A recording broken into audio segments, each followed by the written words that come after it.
जय हिंद मेरे प्यारे दोस्तों। आज मैं आपको कक्षा 10 प्रश्नावली 13.2 का प्रश्न संख्या चौथे का हल कराऊंगा। कर निम्नलिखित बंटन भारत के उच्चतर माध्यमिक स्कूलों में राज्यों के अनुसार शिक्षक विद्यार्थी अनुपात को दर्शाता है।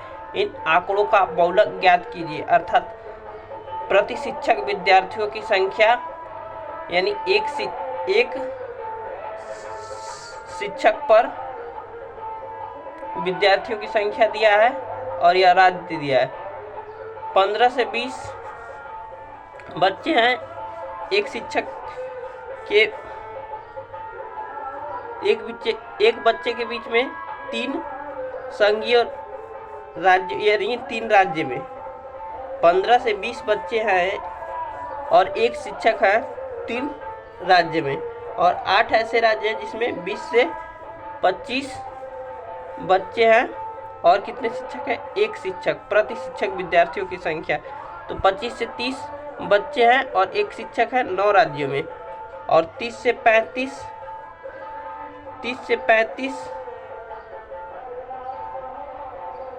प्रति शिक्षक विद्यार्थियों की संख्या। 30 से 35 बच्चों के बीच में है 10 राज्य ऐसे हैं जिसमें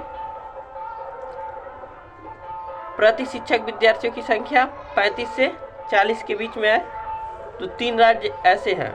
और 40 से 45 प्रति शिक्षक विद्यार्थियों की संख्या 0 राज्य में है, और प्रति शिक्षक विद्यार्थियों की संख्या 45 से 50 के बीच में 0 राज्य है, और 50 से 55 प्रति शिक्षक विद्यार्थियों की संख्या 2 राज्य में है। एक बार हम कह देते हैं, 15 से 20 के बीच में प्रति शिक्षक विद्यार्थियों की संख्या 3 राज्य में है, और 20 से 25 के बीच में प्रति शिक्षक विद्यार्थियों की संख्या 8 राज्य है, और 25 से 30 प्रति शिक्षक विद्यार्थियों की संख्या 9 राज्य में है, और 30 से 35 के बीच में प्रति शिक्षक विद्यार्थियों की संख्या 10 राज्य में, और 35 से 40 के प्रति शिक्षक विद्यार्थियों की संख्या 3 राज्य में, और 0 राज्य में 40 से 45 प्रति शिक्षक विद्यार्थियों की संख्या है, और 45 से 50 0 राज्य में प्रति शिक्षक विद्यार्थियों की संख्या, और 45 से 55 के बीच में 2 राज्य हैं प्रति शिक्षक विद्यार्थियों की संख्या। मुझे आशा है कि आपको समझ में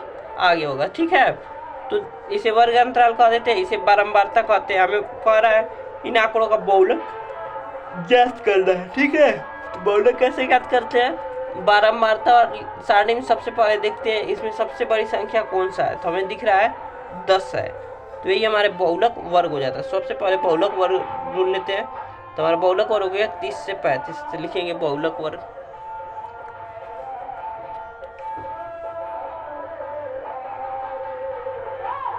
बहुलक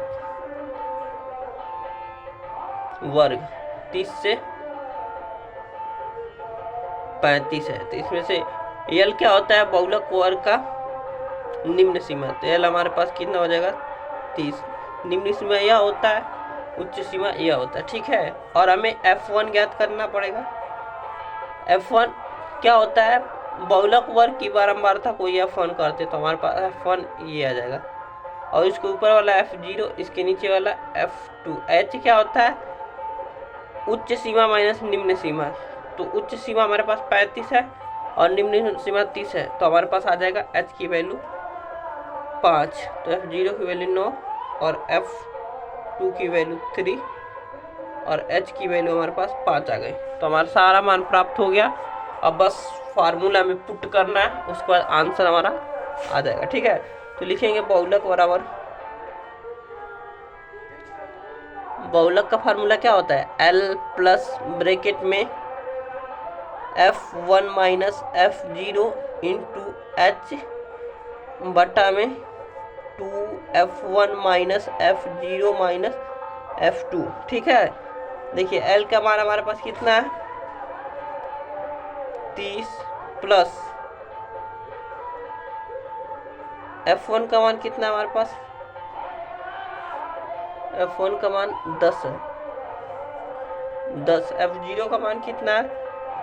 9, और यहाँ पर हमारे पास 10 माइनस 9, और F2 की वैल्यू है हमारे पास 3 इंटू H की वैल्यू है 5। मान पुट कर दिए, 30 प्लस 10 में से 9 जाते 1, और यहाँ पर 2 है ना, तो 2 कर लें। 10 दूना का 20 माइनस 9 3 12 इंटू 5।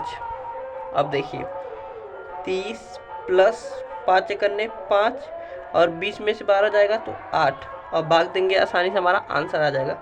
तो 30 प्लस दशमलव लगाएंगे तो 0 बढ़ा देंगे तो 50 हो जाएगा। 8 छक्के 48, 8 छक्के 48, हासिल बच्चा 2, तो 0 बढ़ाएंगे तो 8 दूने के 16, तो 4 बचेगा। 8 दूने के 16, 4 और 0 बढ़ाएंगे तो 20 हो जाएगा। 4 बचेगा, 0 बढ़ाएंगे तो 40 हो जाएगा। तो 8 25 40, 625 आ रहा है। ठीक है, दशमलव 30 अब जोड़ देंगे तो क्या आएगा, दशमलव 6 2 5, यही ना आएगा। 30 में हम जोड़ देंगे 6 2 5,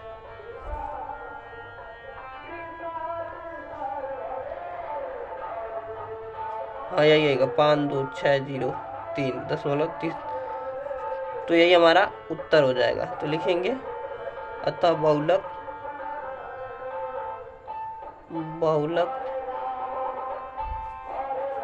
बराबर 30.625।